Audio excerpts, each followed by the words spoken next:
There's something in the water off the port bow. I'd say it's a whale if it weren't so enormous. It's heading towards us. All right!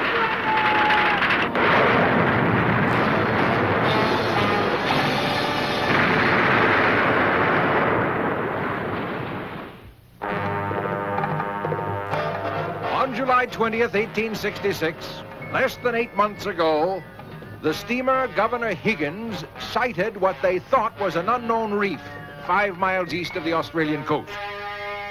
But as the captain was plotting its position, the reef suddenly spouted 2 enormous columns of water and moved away. And then just last month, the Scotia was rammed by something like an enormous whale, leaving a hole in her steel hull in the shape of a perfect triangle. Not only can this thing move at incredible speeds, but we estimate that it is at least 350 feet long, or at least as large as this ship. Whatever this thing is, monster or machine, we have been commissioned to find it and destroy it. I will pay $2,000 to the man who first sights it. Conrad, are you sure you still want to go? What? And miss out on history's greatest fishing trip? People don't always come back from expeditions like these. But those are always other people. I'll take my chances. Mr. Aronnax. Yes, Commander. Welcome aboard, Mr. Aronnax. It's a pleasure having you and your young assistant with us. Thank you, Commander Farragut. I'd like you both to meet Ned Land, the finest harpooner in all of North America. I've heard of you, sir. Your skill is known even in Europe. Well, now all we have to do is find this overgrown whale, or whatever it is. I can't believe it's a whale. I've never seen one that could crack the steel plates of a steamship. What else could it be? There's no other fish or ship known to man that big or that powerful. I'm not so sure, Captain. It could be a giant narwhal. What's that? It's a rare kind of whale with a long ivory tusk. Kind of a giant unicorn fish. Well, whatever it is, I hope that you'll be able to identify it, Mr. Aronnax. You, Ned, be able to kill it before it destroys us.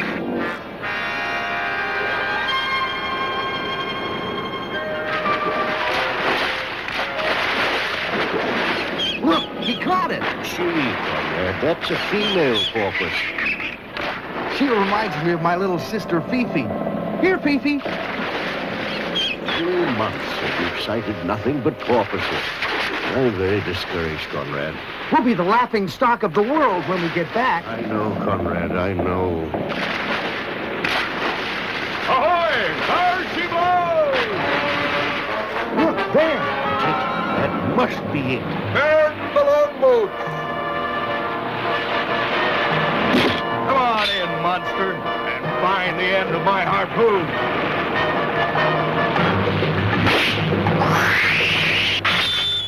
It's still coming. Watch out! There goes Ned. Man overboard! Somebody get a line for that water! Look out! It's turning! It's gonna ram us!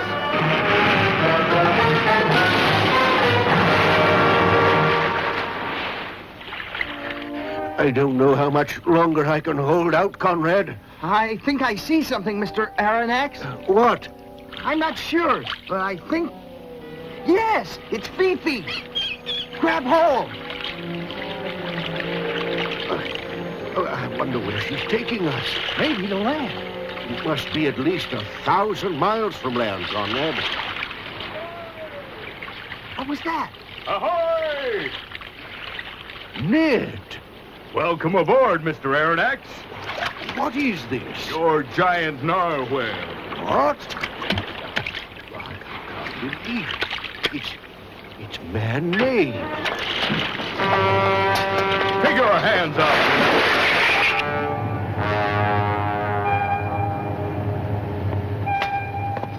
Look, dry clothes.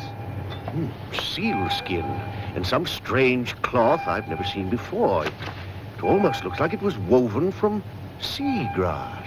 What do you think they'll do to us? Feed us.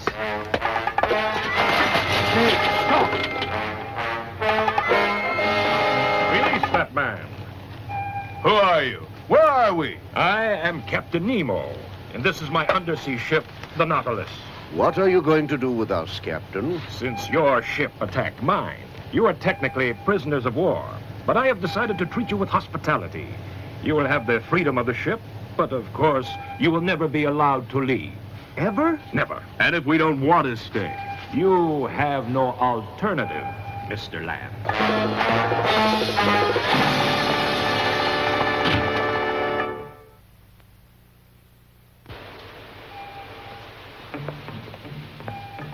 Here, gentlemen, you see the accumulated treasures and knowledge of a lifetime under the oceans of the world.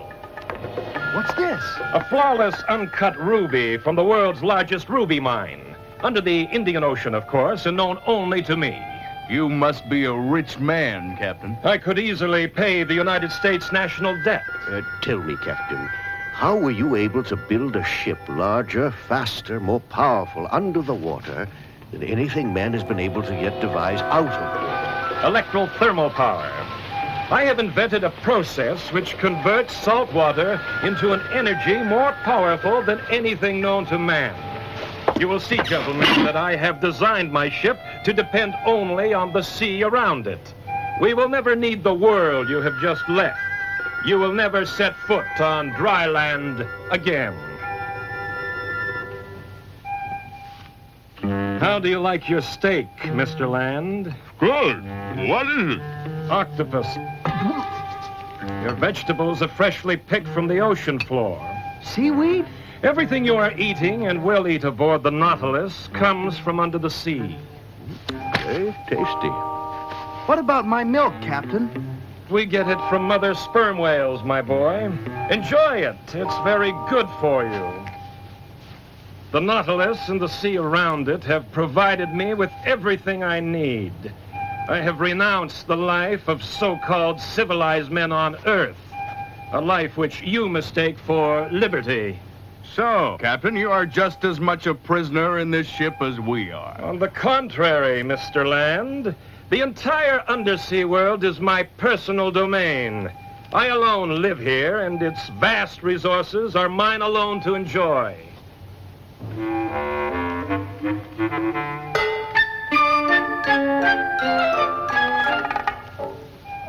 That one looks like my uncle. Don't let your uncle hear that. Look, it's Fifi. No, Fifi, you can't come in here.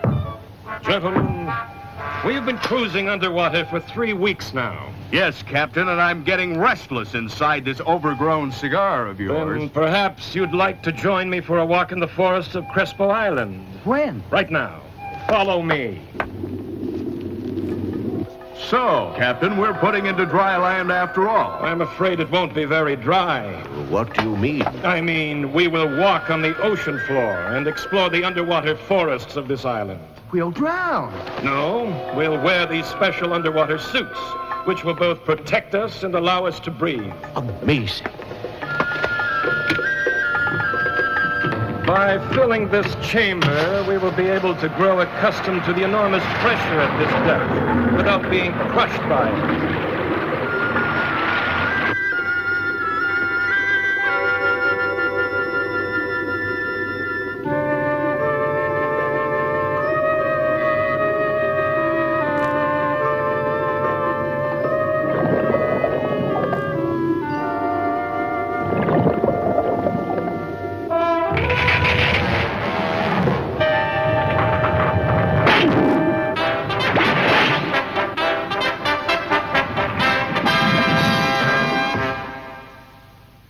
You seem to have made a friend out there, my boy. That's Fifi. I am in awe, Captain, of the freedom you've achieved here, under the sea, where the rest of mankind fears to venture. This is just the beginning, Mr. Aronnax. There will be many more excursions along the ocean floor. But never up there, on dry land? Not as long as mankind resides there.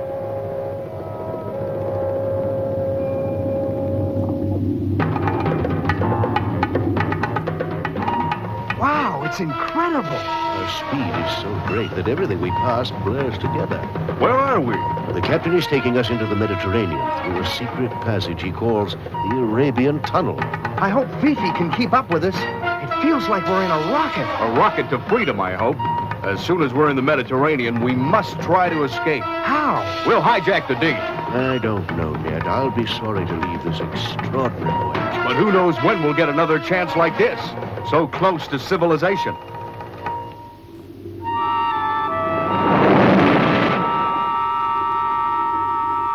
Oh, Ned, come here and look at this.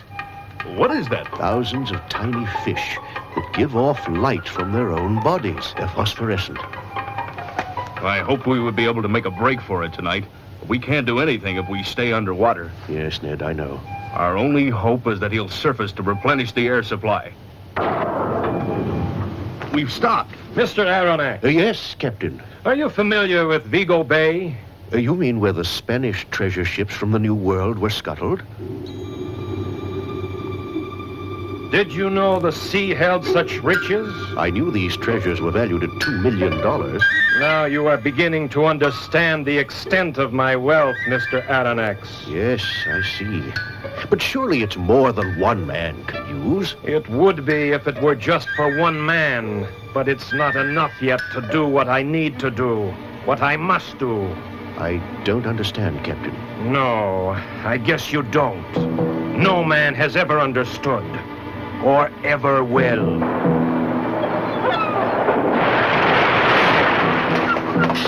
What land is that, Captain? Ceylon. Isn't that where the great pearl fisheries are? That's right, and I think a visit to these waters would be of interest to everyone. This is far enough. The water is only about 4 feet deep here, too shallow to bring the Nautilus in. So we're on our own. Just inside the bay, we'll reach 30 fathoms. Take these knives with you. There may be sharks in these waters. Sharks, but Captain... Don't worry, I'll have my harpoon.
You saved my life, Mr. Land.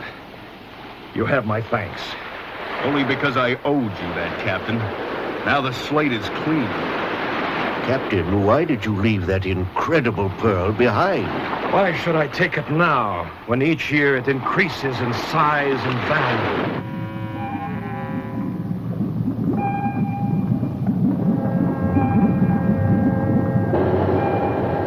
Why are we descending so far, Captain? To show you something no other man has seen before. What? You'll see when we get down to about 40,000 feet. 40,000 feet. Can your ship withstand the pressure, Captain? Yes, but only for a short time. Nothing seems to live at this depth. What was that? At this depth, where light does not penetrate, there are fish that have no color at all. They are completely transparent. We're at 40,000 feet.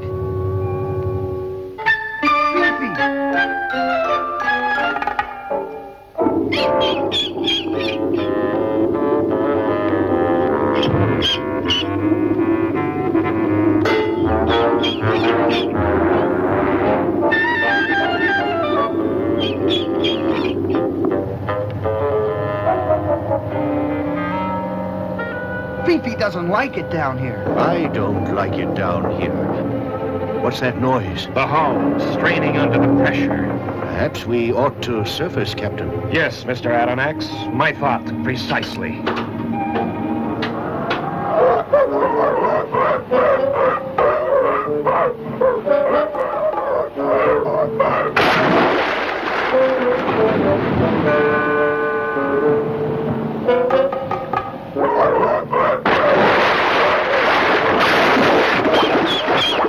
I think your friend Fifi has found some animals even more playful than her. There used to be many more seals on these islands. What happened to them? Hunters have slaughtered them in such numbers that the entire species is threatened with extinction. There ought to be a law. Yes, but there isn't. So-called civilized man seems to have little concern for his fellow creatures.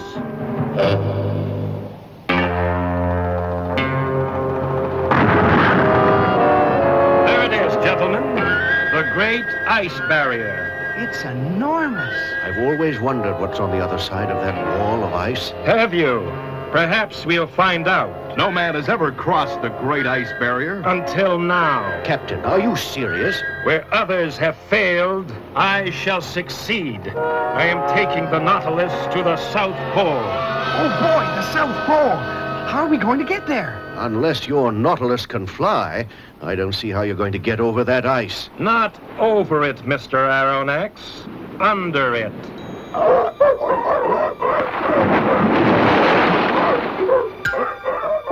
Do you think we'll make it all the way to the South Pole? Yes, I think we will, Conrad. I believe there's nothing Captain Nemo can't do. So far, that may be true, but someday he'll go too far. And if we're still aboard this cursed prison, we'll be doomed with it.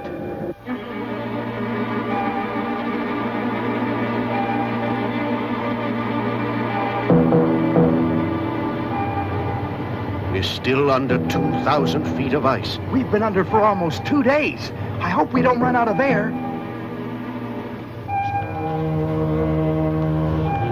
Mr. Aronnax, Yes, Captain. we're at 150 feet and ready to surface.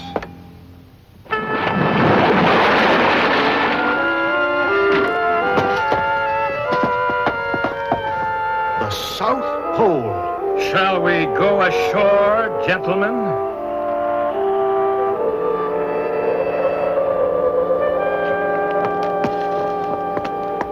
A rather formal reception, wouldn't you say? Captain, I never thought I'd see you set foot on land. The reason I do not hesitate to go ashore on the South Pole, Mr. Aronnax, is that until now, no other human being has set foot here. Gentlemen, follow me.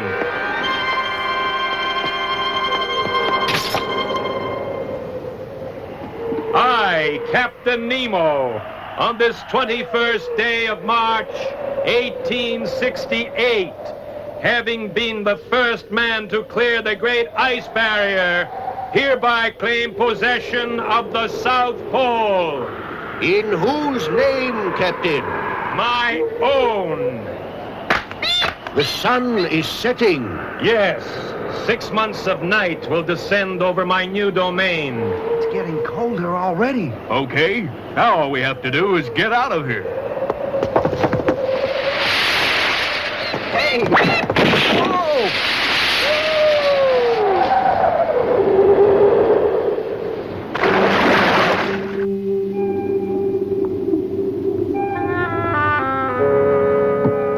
Do you think we'll ever be able to tell anybody where we've just been? I wouldn't count on it. Do you feel all right, Ned? Sure. What do you mean? You seem very nervous lately. I don't like being under all this ice. I feel like I'm being sealed up in a tomb. I don't know, but we'd better find out. Captain, what happened? That enormous block of ice closed in around us. Well, can we get out? Every opening seems to be sealed. We're trapped. What are you going to do, Captain? We'll have to chop our way out if the air holds out.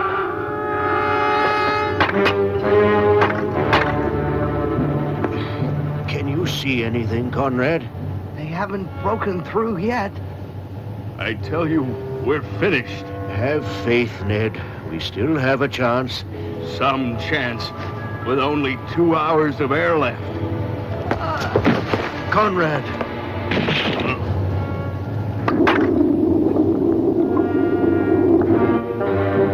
Captain Nemo's domain, once all the oceans of the Earth, is now only a chamber in the ice 1,000 feet beneath the Antarctic ice cap.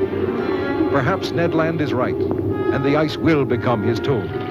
But the voyage of the Nautilus is not yet completed. Watch for the conclusion of 20,000 leagues under the sea.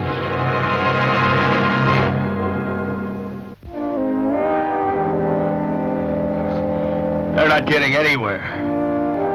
And here we sit, like sardines in a can. Don't lose hope, Mr. Land. How much air do we have left, Captain Nemo? 2, maybe 3 hours. And what are the chances of your men chopping our way out in that time? Not very good, I'm afraid. What hope is there to lose, then? There's no way out. Our icy prison will become our tomb. No, I will not meet my destiny here beneath the South Pole. The Nautilus will carry us out. You may fool yourself, Captain, but not me. We don't have a chance. There must be something we can do. We have one chance. What? If my calculations are correct, we may be able to melt the ice with boiling water, which we can pump from the Nautilus into the sea around us.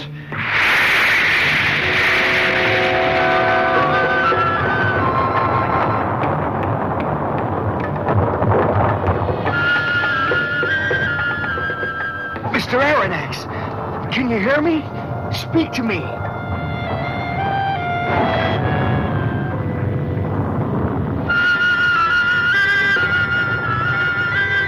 36 degrees. The ice seems to be melting, but too slowly. Captain, will we make it? We're almost out of air. There is now only 50 feet of ice between us and open sea. We'll never be able to melt that in time. What's that? We're moving. We must try to ram our way through.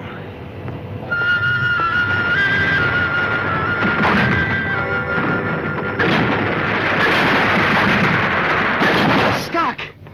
So much for Nemo's last chance. Wait, he's going to try again.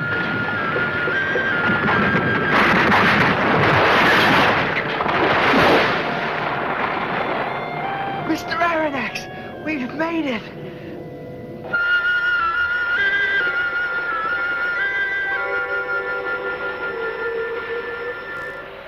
Fresh air. He's coming around, Captain. Mr. Aronnax, how do you feel? Oh, all right, I guess. Where are we? We're out. We're out on the surface. Can you smell that air? You've performed a miracle, Captain. You can thank the crew of the Nautilus and about 30,000 gallons of boiling water.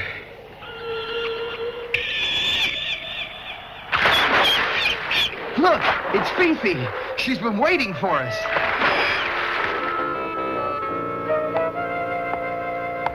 Good evening, Mr. Aronnax. Are you feeling better? Yes, much better, Captain. Thank you. Good.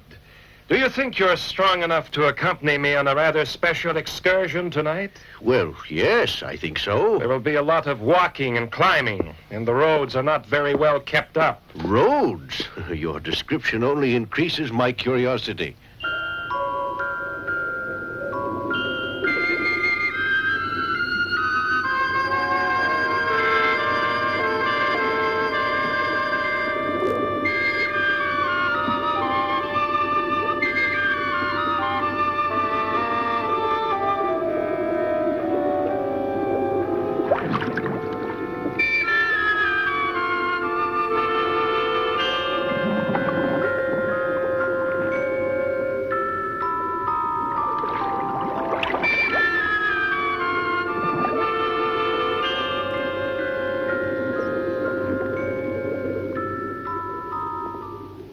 I never dreamed, Captain, that I would actually visit the lost continent of Atlantis. Atlantis ruled the world for hundreds of years before the early Greeks. Then, in one day and one night, the entire continent was wiped from the face of the earth, submerged beneath the sea by a natural cataclysm, probably greater than any catastrophe the world has known since then. Maybe someday Atlantis will rise again. Yes, Conrad, there are many people who believe it will. The world needs new men, not new continents. Captain, there's something out there, in the water. It looks like an island or something. That's the Sargasso Sea, a vast floating mass of seaweed and the breeding ground for eels and other creatures. The Sargasso Sea. I've heard old sailors talk of seeing monsters there. Sea serpents? Well, the Sargasso Sea is formed by the circle of the Gulf Stream, and the theory is that its darkness and warmth makes an ideal climate for these creatures to live in. At least in the imagination.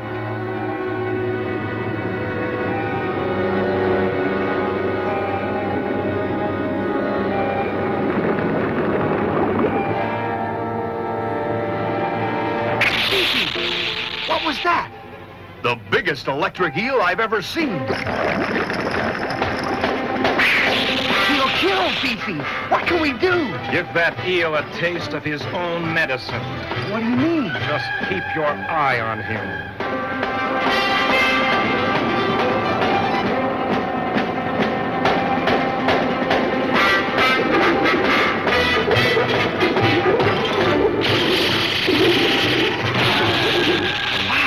Look at that! Like lightning!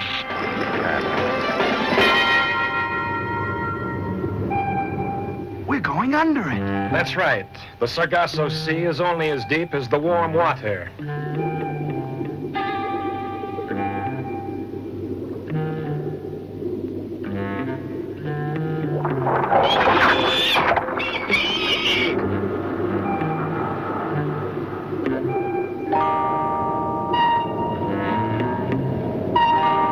Could that be what I think it is? I'm afraid so, Ned. What? An octopus. Judging by that tentacle, an octopus 20 times the size of any I've ever seen.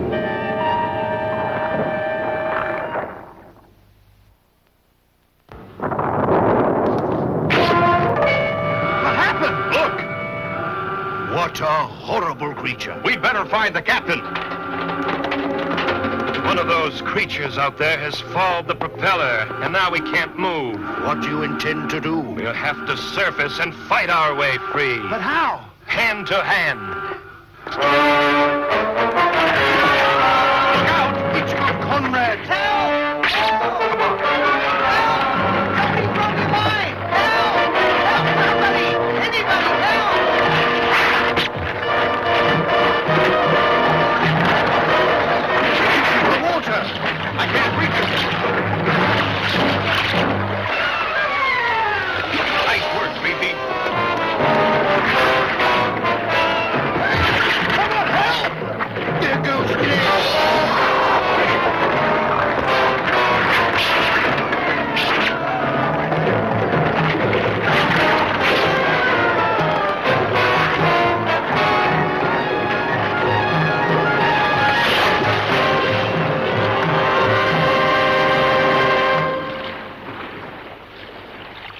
You saved my life this time, Captain. I suppose I should thank you. We fought together to save our ship and all our lives. No more, no less.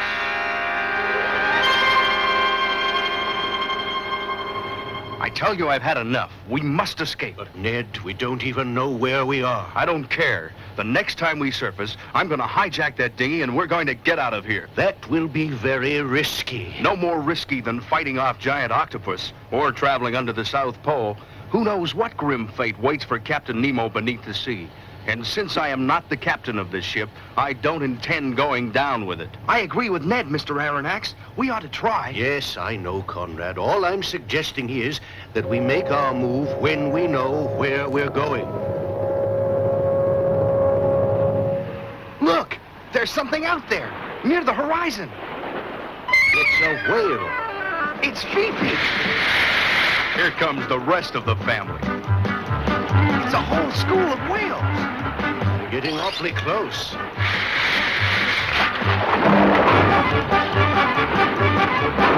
Watch out! Are they attacking us? Them, it's a game, but they might as well be attacking us. They must think we're just another whale. Except that this whale is going to fight back with a harpoon. Where are you going, Mr. Land? To get my harpoon. I can't pass up an opportunity like this. Not on my ship. There's already been enough senseless slaughter of these playful creatures. Playful. This kind of play could get us killed. There's no reason why we can't enjoy a little sport ourselves. We'll have a race with them.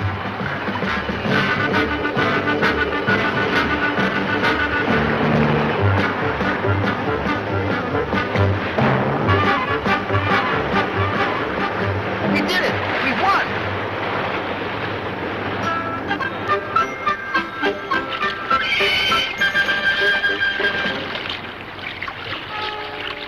What do you see, Captain? A ship. A ship? A warship.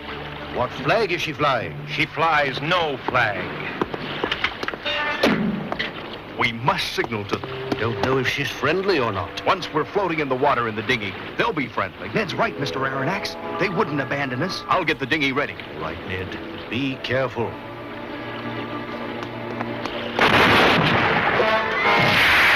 Ned, they're firing on us.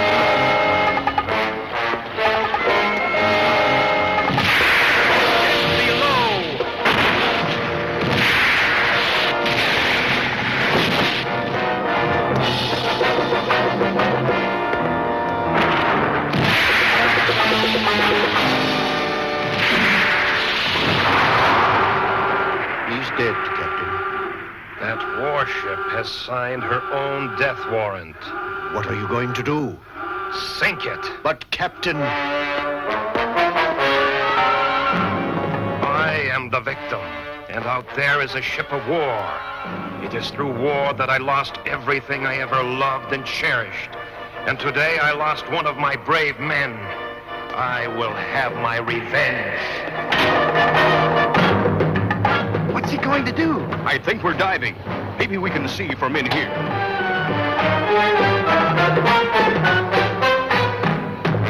They never should have fired on us. I never saw the captain in such a rage. We're going to ram her.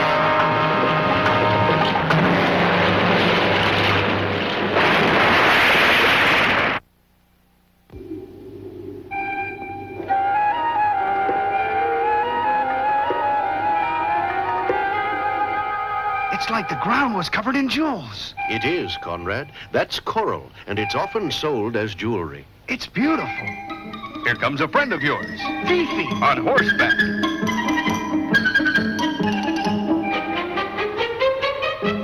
Hang on, Fifi. Hang on. Gentlemen, Yes, Captain. would you join us? Where to, Captain? To pay our last respects to our valiant crewman whose life was lost so needlessly. Oh, yes, Captain, of course. Follow me.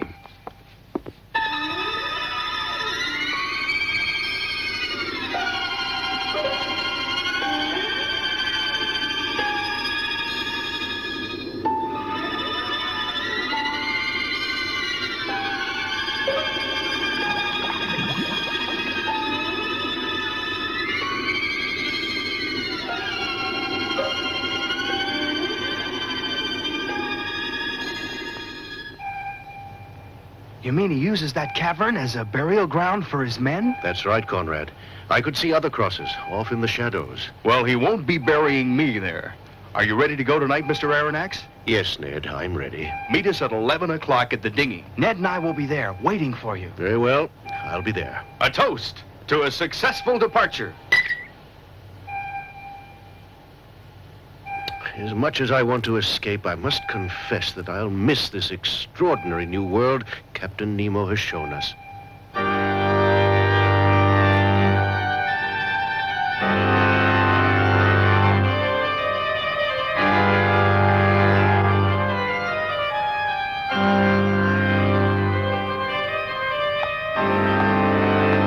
Oh, Mr. Aronnax, you must wonder what I am doing. Not at all, Captain. I was just enjoying your music. Can you tell that I do not play for pleasure? Yes, Captain. There was a time when I lived among men and had everything I could possibly desire for happiness. I had money, position, and a family whom I loved and who loved me. And where are they now? They were lost. Killed? Yes, aboard a ship I commanded. We were unarmed, carrying passengers across the Atlantic. What happened? We were attacked by a warship. I was the only survivor. You mustn't blame yourself, Captain. I don't. But I will never be able to escape the curse of that terrible memory. What must I do to be released? What?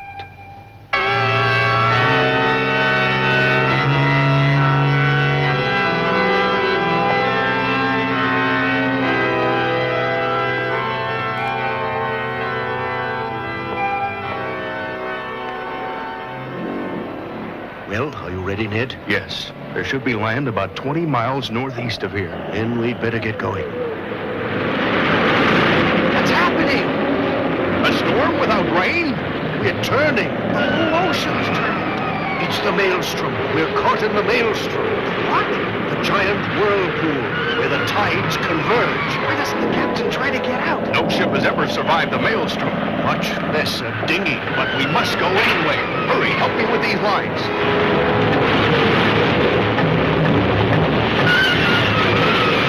What's the matter? Hurry! Get it!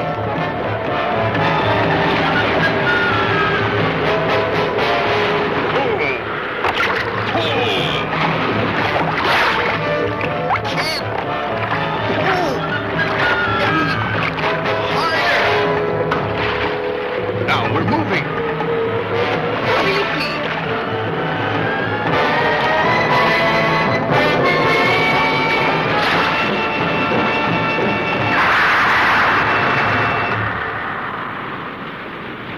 We made it! By some miracle. A miracle named Fifi.